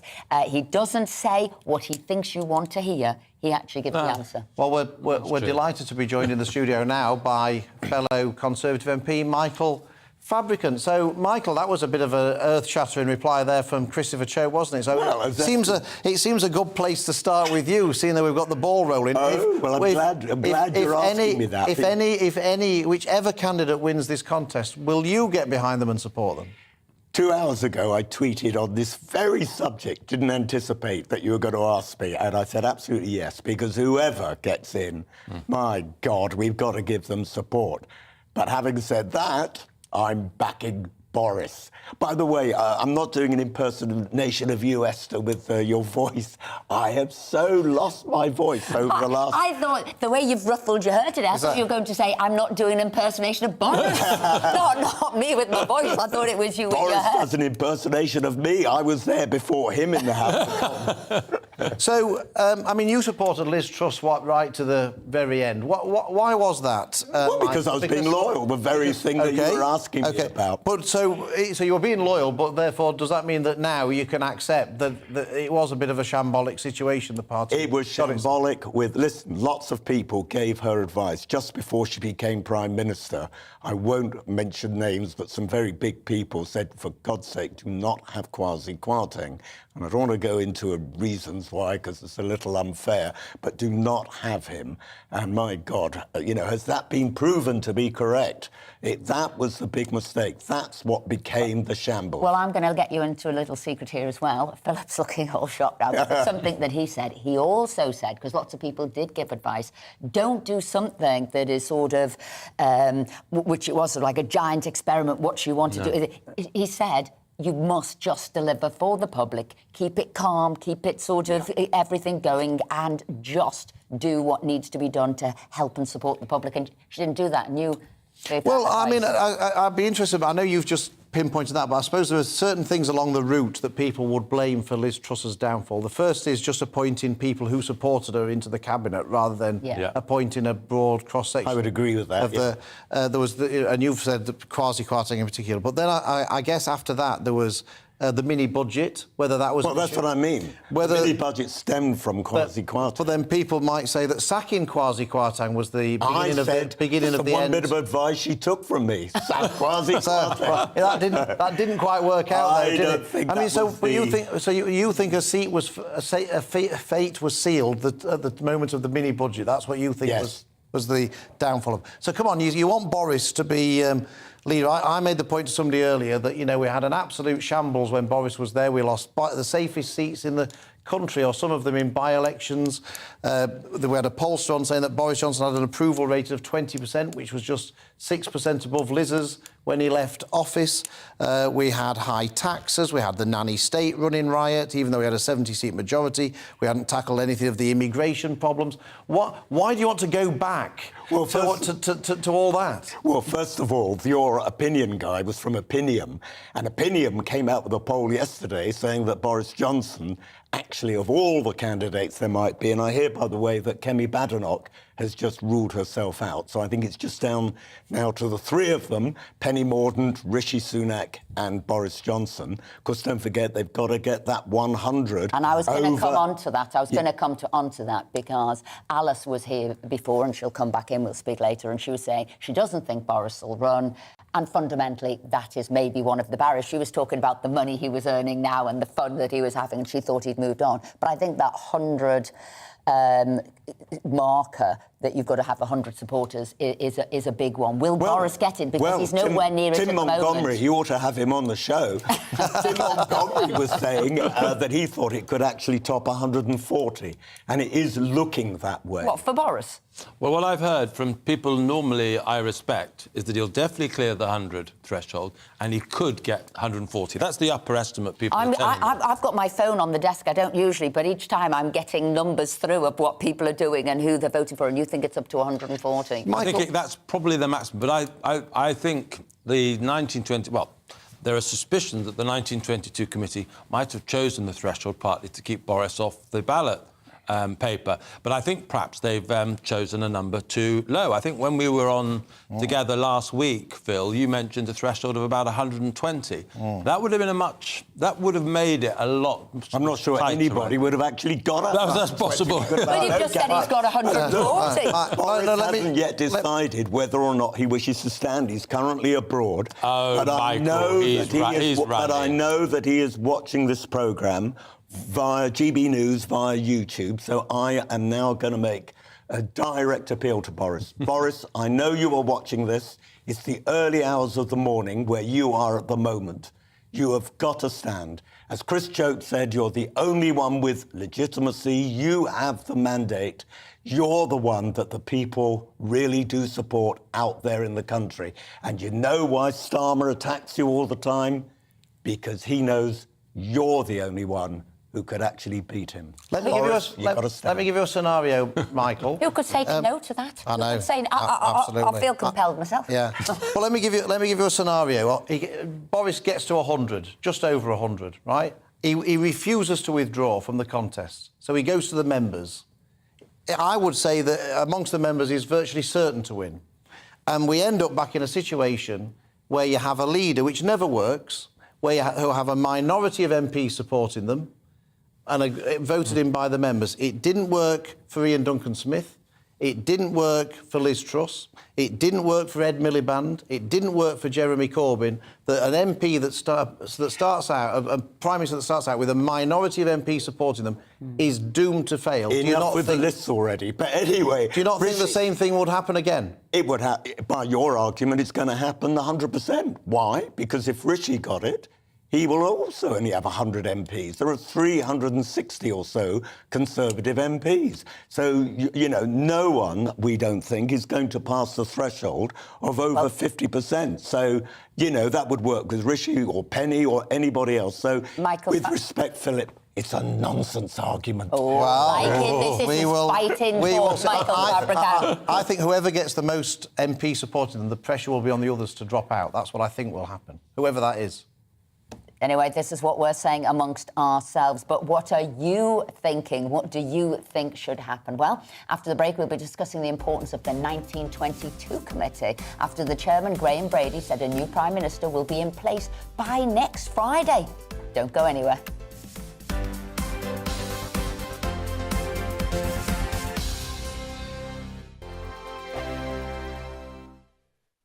Weekday afternoons on GB News, we've got the whole of the UK covered. From 12 to 3, it's GB News Day with me, Mark Longhurst. And me, Gloria Di Piero. You'll get the very latest on everything that's been going on across our great nation. And from 3 till 6, watch out for GB News Live with me, Patrick Christopher. I'm not here to mess around. With all the biggest topics and guests, you will always be up to date. GB News Day and GB News Live from 12 p.m. Only on GB News. The People's Channel, Britain's news channel. Hello there, it's Eamon Holmes here from Breakfast on GB News. We're not just on your television and your screens, you know. We're on DAB plus digital radio, so you can listen to your favourite shows on the move. If you've not yet listened to GB News Radio, it's very simple. We're on your radio player and TuneIn apps, on your smart speaker, phone or tablet, or online at gbnews.uk. Take us with you wherever you go. GB News Radio. You never have to miss a moment of the People's Channel. Join my show Farage, 7 p.m. till 8 p.m. Monday through Thursday. And there you will get opinion, analysis, debate, and I'll cover stories that nobody else dares to touch. You've been cancelled. Join the club. Oh, my goodness me. And then for the last 15 minutes, talking pints. We're over a drink. We have a civilised conversation with someone. We very often disagree, but we do it in a grown-up way. Come and join me on Farage. Hello, I'm Simon Evans. Join me on GB News for Headliners at 11 p.m, where I'll be joined by two of the country's top comedians as we take a look at tomorrow's newspapers tonight. If it's a big story, we'll be covering it, I guarantee, but we'll also have some fun along the way. That's GB News Headliners at 11 p.m. We won't put you to sleep, unlike some of the other paper review shows out there. So join us, 11 p.m, 7 nights a week. Hi there, it's Stephen and Anne. At breakfast from 6 a.m, you'll always be caught up with everything you need to know, the latest headlines, opinions and debates. We'll bring you the good news and the bad, but most of all, we're here for you. Remember, send in your views and let us know what you would like us to talk about. That's because we're your news channel. And every morning at 6 a.m, it's breakfast on GB News. I'm Dan Wootton. Join me Monday to Thursday from 9 to 11 for the feistiest and most fun news debate on TV, where free speech reigns. I'll bring you a sharp take on the day's biggest stories, bombshell newsmaker interviews, and A-list guests. And I guarantee you, no spin, no bias, no censorship, and no reason to go to bed. That's Dan Wootton Tonight, Monday to Thursdays from 9 on GB News.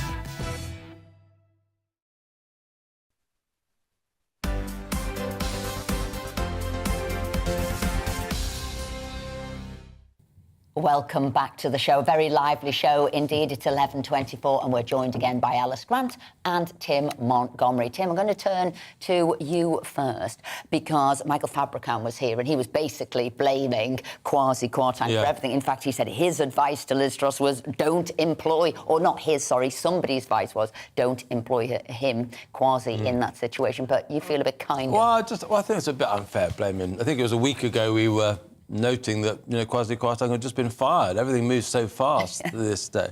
I wonder how actually Liz regrets now, knowing that her premiership only had 4 more days to run, that she sacked her closest friend and ally before she herself was effectively sacked. But I just think it's clear to anyone who knows what went on, Liz Truss was as much co-author of that mini-budget as Kwasi Kwarteng. So I don't think he should be the fall And when guy they look back in history, they'll probably say what was the incident or the issue that made Truss go, and that was probably going to be one of the big ones, isn't it? Get rid of your Chancellor. Absolutely. There's lots of other things in there, but getting rid of your Chancellor. Alice, I was struck. We had when Chris Chope said on earlier that he wouldn't guarantee to support a candidate he didn't vote for, i.e. somebody if it wasn't Boris. He wouldn't guarantee to support them. I think we had Roger Gale saying that he'd resign and resign the Conservative whip if Boris did become Prime Minister. So, I mean, is the Conservative Party becoming ungovernable, as Chris Chope said, that in effect people will just refuse to support the candidate that they didn't like? Well, I don't necessarily think so. I think with Boris, the real division is between the party members and, of course, in Parliament. Really, I don't think there was... No one that I knew as a Conservative member really wanted him to leave. So there is a massive division there. In a parliamentary democracy, though, you can only govern in this country if you've got the confidence of the House of Commons. It doesn't really matter what the members think to that extent. If you can't command a majority in the House of Commons, you can't govern, as Liz Truss has found out. So is Boris not going to rapidly fall back into that problem again? Well, it's not certain. I mean, he seems pretty confident that he could get the support of at least 120 MPs, I think it was. So we're yet to see really what will happen. But I think if the situation gets so bad, we have to start looking towards the inevitable election that's coming and who will be the best candidate to be an antidote, really, to Labour's progressive politics, which is so unpopular with the British people. That's going to be the real issue here, is who can get us through the next couple of years without caving into socialist ideology or a further energy crisis spiralling out of control. But Boris did cave into socialist ideology in his time. That's true, with his Green Revolution agenda, but ultimately I do think that is so unsustainable that there'll have to be a change in policy because we cannot keep pursuing net zero targets or that sort of politics. So, Tim, do you think an election's becoming more and more inevitable when you hear the voices of people like Chris Chope and people like Roger Gale? Do you think it's coming? I don't, actually, and perhaps it should. Let's just put all that aside for the moment. But I love Chris Chope. He's a character, but he's a small minority of your colleagues. And, turkeys don't vote for Christmas, and, you know, we see the opinion polls at the moment. Conservative MPs to vote for a general election now would be mad. And actually, I think, you know, parliaments are elected for 4 to 5 years. There's still 2 years left for this parliament to run. I think it's actually the Conservative Party's duty now to sort of finish some of the work that it started, show that actually the last 6 to 7 weeks are the aberration, not typical, and actually govern quietly and practically for a little while. It probably won't be enough to save the party. It won't be enough to get the party a victory at the next general election, but it might save some of the party's reputation for competent administration. And I agree with that. Sort of to go to a general election is a bit like a cop-out. Oh, it's all got too difficult for us. I think there is a responsibility there for the people who are there to say, do you know what, the next 2 years we've got, let's give, which I said to you before, the people in Tatton were saying, we want a period of stability, and a general election certainly won't give us that, and it's your duty to clear up the mess that you've done. Do you not think, though, Alice, that, I mean, the thing is what I see, and it's with some of the comments we get through from viewers, from some of my party members, from colleagues in Parliament, they're no longer saying, I support Boris, or I support Rishi, or I support Penny, or what have you. It's, we can't have him. We can't have Rishi. I'm not having him. He did this and the other. We can't have Boris. Before, when people tended to vote positively, they would be more likely to accept the result if it went against them. But when it's so negative and they're desperate that it shouldn't be somebody, that really makes it very difficult for whoever wins to continue. Well, in a way, I think that should Boris actually get on the ballot and be presented to the Conservative Party members to perhaps vote for him, he would be technically a protest vote, but against all this chaos and disruption that we've seen over the last few weeks, that's what a vote for Boris would be, to be the next leader. It would be a protest vote against this kind of politics. And I'm wondering, is the media, particularly the newspapers, having too great a say over who the leader is? Are they enjoying all of this soap opera and drama? Did they, which we all felt, decided Liz was the person before she was even chosen and gave her an easier ride to get there? There was a couple of mistakes both her and Rishi made. Remember, Liz came forward with the regional boards and then she sent out a memo and said, everybody willfully misinterpreted my words and there was no scrutiny. Rishi made a mistake about levelling up and they absolutely hammered him. I'm wondering, are we being taken down a route so that it's great newspaper coverage? Well, I think that the media definitely have a strong role in playing in creating hysteria, but it was the same hysteria that caused that chain of events which set off Boris to be ousted from Parliament with the Partygate scandal. And the issue is that we're having an increasingly unaccountable media who are just creating all this kind of scandal. And Tim, earlier you talked about perhaps having a more stable premiership in the future, but I don't see that happening simply because of the media. I mean, it's almost ridiculous to suggest that we could have a peaceful kind of time in politics, considering that every tiny mistake that's made is blown up and every crisis is also blown out of proportion by the media. That's a good point, Alice. It's a really good point. But look, one way you can have... There's always going to be a busy, we know, 24/7 news cycle, social media. Of course, there's a lot of media scrutiny. But one way you can quieten things down is not make massive mistakes that move the markets. You know, you can do some basic competence, which will at least give the media less to feed on. The problem with the Liz Truss era was we were throwing meat at the, out the door of Downing Street for them to feed on every 10 minutes. Can we agree on one thing, that if Boris gets to the members, he wins the contest? I would say so, yeah. Yeah, I'm reluctant to make any firm predictions in politics at the moment, but I think so, yeah. So all he has to do is get to the 100 and basically he's home and hosed because he's going to win in the members. I'm beginning to... If I had to put, money on the outcome at this moment, I had a different projection yesterday, so viewers should treat this with a pinch of salt. But I think Boris is probably going to win. So does that mean a new job for you with Boris? I don't think he'd have me back. And Alice, you need to talk him into standing in. You were unsure whether Boris would come back because he's having a good life now, but I think he will. I don't know. I don't see... To be honest, in my personal opinion, I see Boris as someone who almost embodies a lot of things that are wrong with our politics, including the lack of integrity and honesty. So would he ditch his newfound life, really, to come back and actually serve the British people? I'm not so sure, but we'll see. He won't come back to serve the British people, but he'll come back to serve himself. You've definitely not got a job now. He will definitely come back. Anyway, coming up, we'll be talking about the power of the 1922 committee and we'll be looking at the likely economic consequences of the past 24 hours. But first, here's Rhiannon with the latest headlines.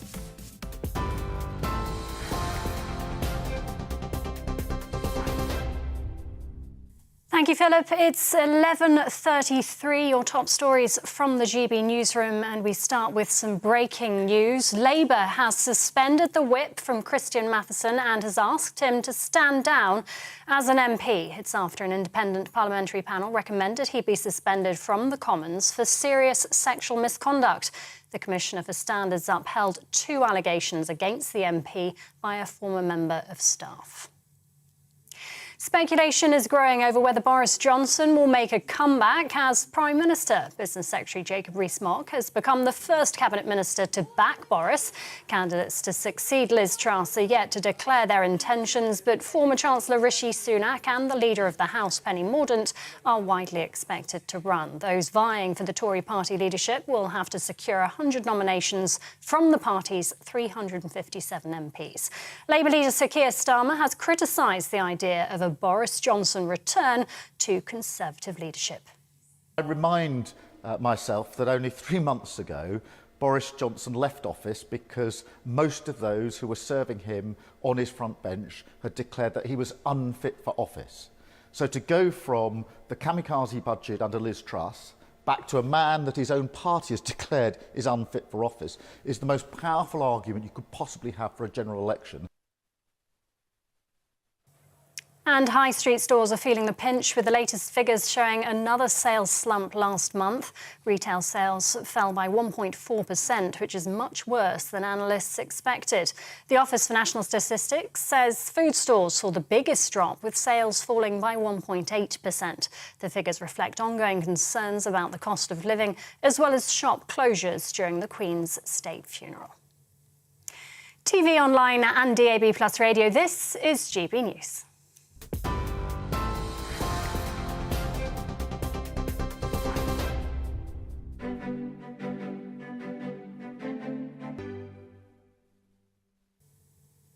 Here's a quick snapshot of today's markets. The pound will buy you $1.1113 and €1.1416. The price of gold is £1,462.34 per ounce, and the FTSE 100's at 6,885 points.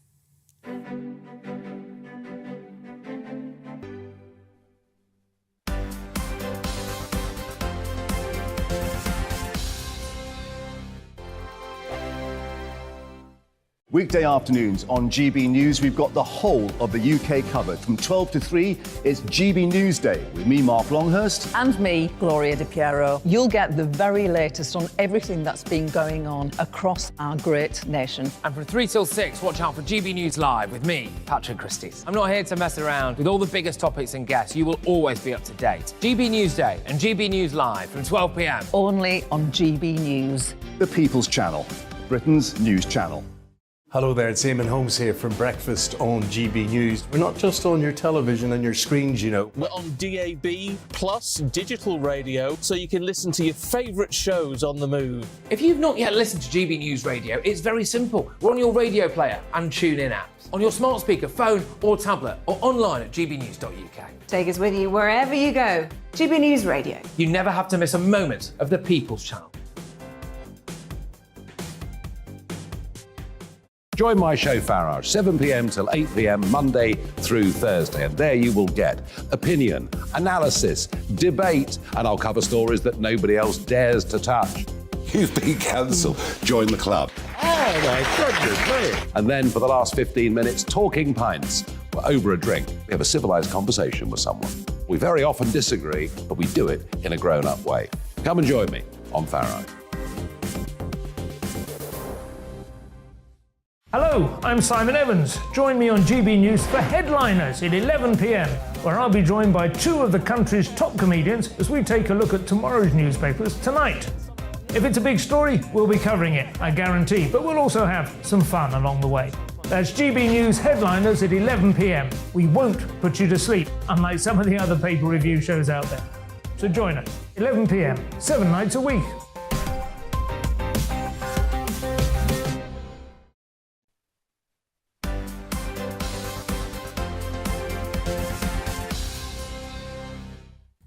Welcome back. Now, Chairman of the 1922 Committee, Sir Graham Brady, has said a new Prime Minister will be in place by next Friday. But how exactly will the process unfold, and why is the 1922 committee so important in Westminster? Joining us to discuss this is barrister and writer Stephen Barrett. So most people wouldn't necessarily know what the 1922 committee is, but the last couple of years they've got to know what it is and the power that it holds. So really, where does it get this power from? So, and I like to draw the distinction between law and politics. And this gives me a very good opportunity because I think in legal terms, this is all relatively new in that it's only about 25 years old. And in politics, something that's 25 years old is probably quite old. But in law, that's relatively new. And what we've had is law moving into the governing of political parties. So viewers probably don't know that there was a hearing on the 5th of October this month where the Liberal Democrat Party was taken to court and a member applied for an injunction. I won't go into the details, but this is a growing area of law, the idea that we would use the courts to regulate how political parties operate. As a response, political parties have constitutions, and your viewers can go onto any reputable search engine, put in the words Conservative Party Constitution, and then they can look at it. And it's law. And it's governable by the courts now, and it's a change in how we approach things. And clearly, a lot of people haven't quite adapted to it, because what you get is rather bold declaratory statements. Some rather sort of silly phrases were coming out a few days ago about, oh, well, we'll just cut out the members. Right, well, Schedule 2 of the Conservative Party Constitution, paragraph 1, makes it very clear that you can't cut out the members. If there is only one candidate, then obviously the members do not have a decision to make. But provided there are two candidates, there is a decision to make. The 1922 isn't an all-powerful entity. You should see it really as the facilitator, because under the constitutional Article 17, it's actually the party board which is in charge of the process. And so what the 1922 had to do... Oh, sorry. Stephen, I was just going to ask you, I just wanted to know, because obviously the people that are setting the rules for this contest are the 1922 committee. They're setting a threshold of 100. It has to be, somebody has to have 100 nominations. Now, I just wondered, based on what you've just said, if that rule only delivered one candidate, only one candidate got above that threshold, would there be an argument for somebody taking a judicial review to say that actually that rule has actually denied the members a vote, and it was actually in a way that was never intended by the party constitution, that it was that the members had been unfairly denied a vote because of a high threshold? Would that have any legs? Well, we don't know. And just to answer, because this is exciting law, and I work in this area of law, and I'm happy to be instructed by any political party. You know, this is exciting stuff. We haven't really settled whether any claim or action would be judicial review or a contract claim, which is a very technical legal point, but an interesting one. Whether it has any legs or not is an interesting question. The 1922 proposed these rules, but the board must have approved them. And I'm pretty sure the board has approved them, because actually the power lies with the board of the Conservative Party. The 1922 is to come up with rules, and then the board approves them and puts them in place. So the check is on the board. So I think that's the bit that the court would sort of look at, whether or not what the board has approved is fundamentally reasonable, does work, is an acceptable process. And there are three innovations, I think, that are interesting. You highlight, quite rightly, the innovation of requiring 100 MPs. That's one innovation. Stephen Barrett, I'm going to end it there, and we will come back to you on another programme, because this is all interesting stuff, and we'll still be here and we'll see what happens next Friday, only because we've got some breaking news to bring as well. So, Stephen Barrett, thank you very much indeed for that. We just want to, as I said, bring you some breaking news that Christian Matheson has tendered his resignation as Labour MP for the City of Chester, after a parliamentary watchdog recommended he be suspended from the Commons for serious sexual misconduct, allegations which he has denied. And you might have heard that in the news at 11:30, and we'll keep you updated with that and all news that is happening here. So, Phil? Now, we want to move on next to talk about how the markets and the economy has reacted to all of the turmoil we've seen politically over the last few days, and we're delighted to be joined by our economics and business editor, Liam Halligan. Liam, I just wondered, I mean, obviously the markets panned Liz Truss and Kwasi Kwarteng's mini-budget. How have they reacted to Liz Truss's resignation? Well, in general, the pound has strengthened and borrowing costs have come down for the government, which means those borrowing costs ripple across the rest of the economy. So there seems to be a little bit of easing of that increase in mortgage costs. I mean, I think we should put it in context, though.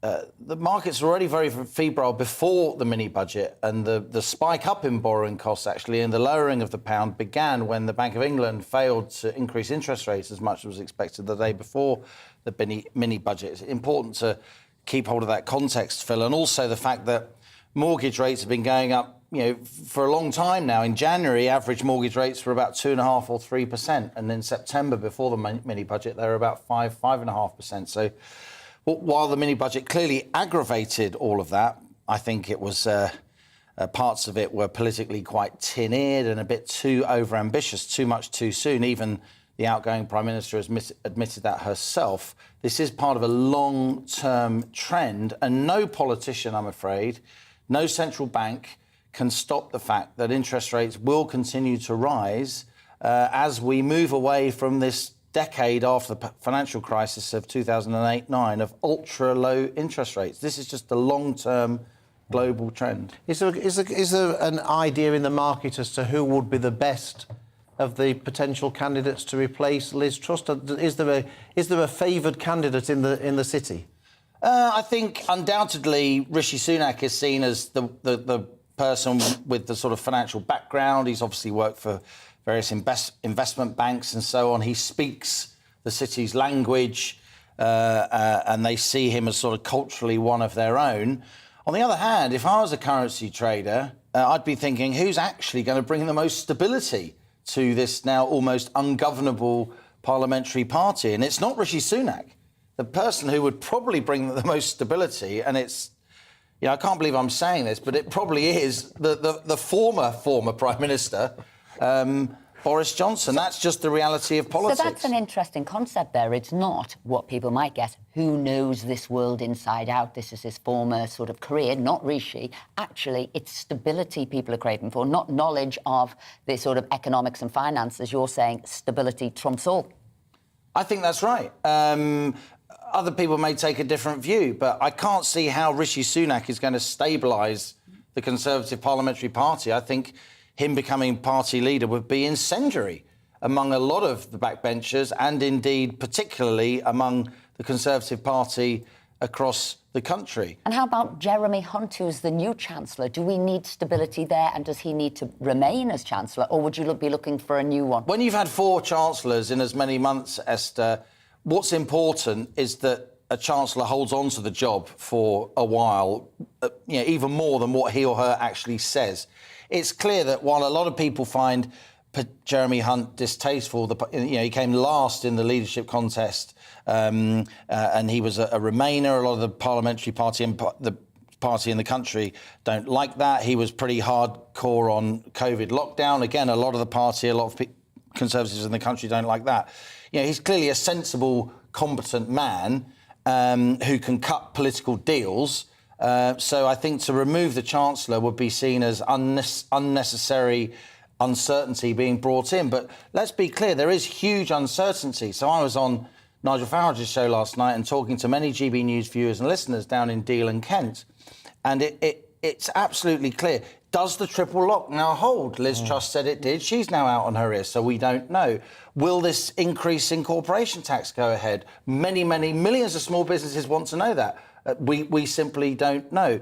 So many issues are up in the air that what we really need is a period of stability. And it may be that a lot of financial commentators think, well, Rishi Sunak's clearly the guy, but is he really the person who is going to calm the Conservative Party. I think the only way, I'd be interested in your views on this as parliamentarians yourself, something Norman Lamont said to me last week, I think the only way you can calm the parliamentary party is to get rid of this ridiculous rule that you only need 15% of backbenchers to spark a leadership election. And I think... Votes of no confidence. It's far too low. It's ridiculous. When you've got... People talk... Oh, so don't get rid of it. When you said don't get rid of it, that was like 0%. No. You mean make it higher? Make it much higher. Much higher. People talk about Ed Miliband changing the rules which let Jeremy Corbyn in the so-called £3 Labour membership, which made his party ungovernable. I think at this stage in the cycle, when there's so many ex-ministers, so much tribalism on the Tory backbenches, look, leaders have to do things mid-term which are unpopular for the good of the country. That's the way democracy works.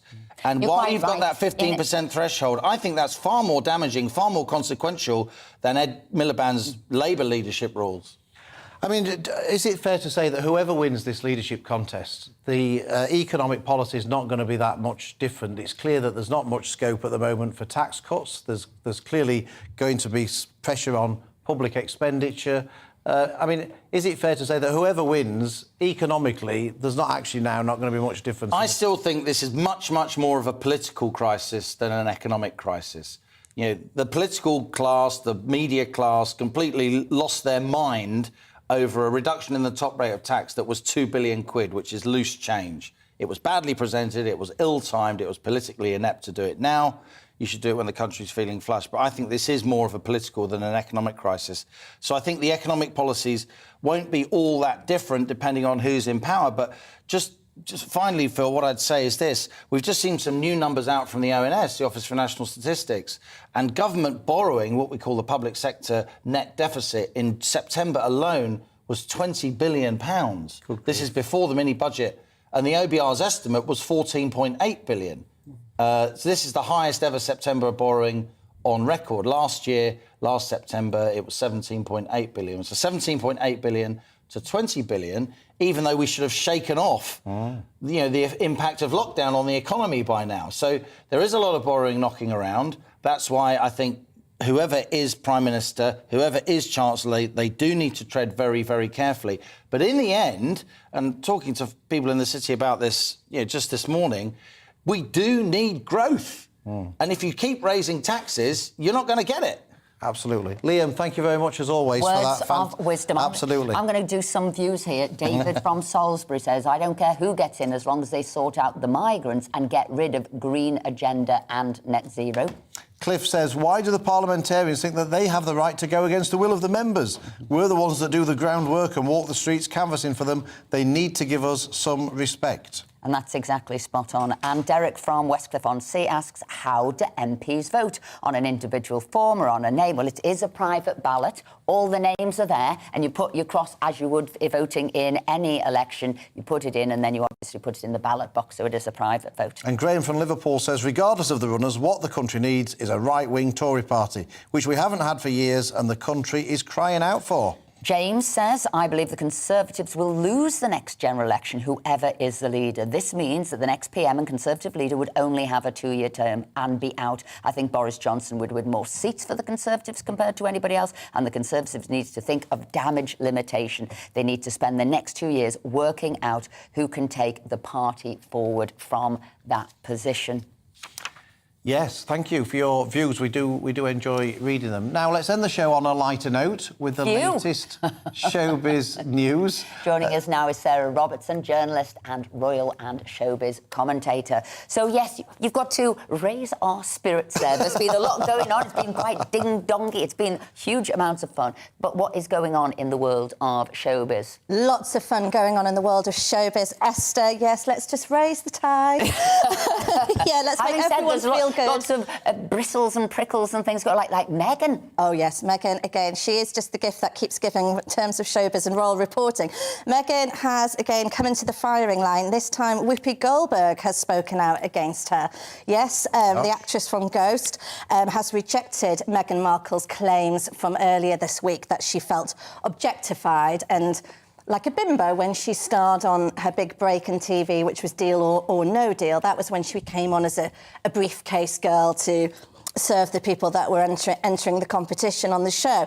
Meghan said in her Archetypes podcast about this objectification and feeling like a bimbo, but Whoopi's come forward and said, please, Meghan, don't make other women feel bad, has rejected these claims and said, when you're starting out in showbiz in the world of entertainment, there are jobs that you're going to have to do that aren't necessarily the ones that you would like to do. That's part of the process, isn't it, of working towards your goals? I agree with Whoopi there as well. You know, people should have choice. And if somebody does want to do, I know what you mean, she was like what would you say, a glamorous assistant. Of course they should be able to do that. Do you think Meghan Markle cares about any of this? Does she, the way I see it, she just wants to be in the news. Yes. She doesn't care whether people are agreeing with her or disagreeing with her. As long as she's in the news, is that how you... I agree with Phil. She was comparing herself with Nelson Mandela, wasn't she, 2 weeks ago? And this is it. Meghan is literally the queen of spin and PR. She's better than Madonna for reinventing herself. That's how I feel. And now we're seeing this different Meghan.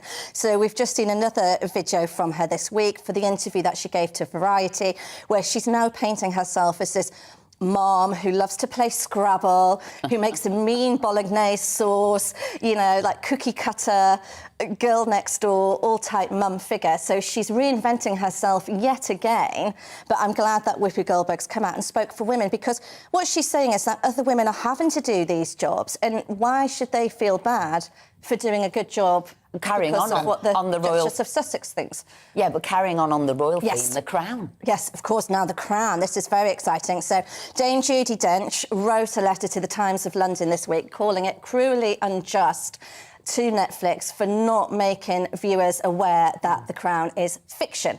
They have now caved in, they've backed down, and they've added a disclaimer to the trailer for The Crown Season 5, which will be out in November, to say this is fictionalised dramatisation. So they've now caved into the demands. And why did they not do that to start with? Is it because they wanted people to think it was factual? Yes, I think there's a bit of that, and also I think a bit of them digging their heels in, because it's such this massive show, and they sort of take this arrogant supposition that people watching it will automatically know that it's, you know, drama and it's stories that have been, you know, added to, elaborated to for dramatic effect. But, you know, the show is shown in America, and not to stereotype anybody there, but I think sometimes in America when it goes out, people do watch it and think it is real and think it is historically accurate and historically factual. And this is going to be very damaging. We've just got King Charles now on the throne, and this is going to play over, obviously, the breakdown of the marriage, the Camilla affair, and Diana's famous Panorama interview. And as the series have gone on, have they got further away from the truth? Is that part of the problem? Did it start like quite close to reality, and now it's gone off on this sort of drama fest? Esther, you are completely right. Yes, when it started off season 1 and 2, which was the fabulous Claire Foy playing the Queen, you know, then it was incredible, wasn't it? It stuck, you know, very much to historically what was going on, and it was a sort of very gentle look. It was very beautifully done. It seems to have almost like the show's run away with itself and become bigger, you know, than what it's trying to convey the message. And yeah, I just think this is where we've got this, you know, sensationalist, damaging. Sarah, that was fantastic. We will see you. I know, we will see you next week. That's it for today. We can't believe it, but we will be back tomorrow with an exclusive interview with the former Speaker of the House of Commons, John Bercow. And when I say it is an incredible interview, it absolutely is. He, warts and all, he tells everything. But coming up, it's GB News Day with Alistair Stewart. Hello, I'm Alex Deakin with your latest weather update. Plenty of showers around today, and there's more to come this weekend, but most in the south will have a dry day tomorrow, and it's always going to be mild.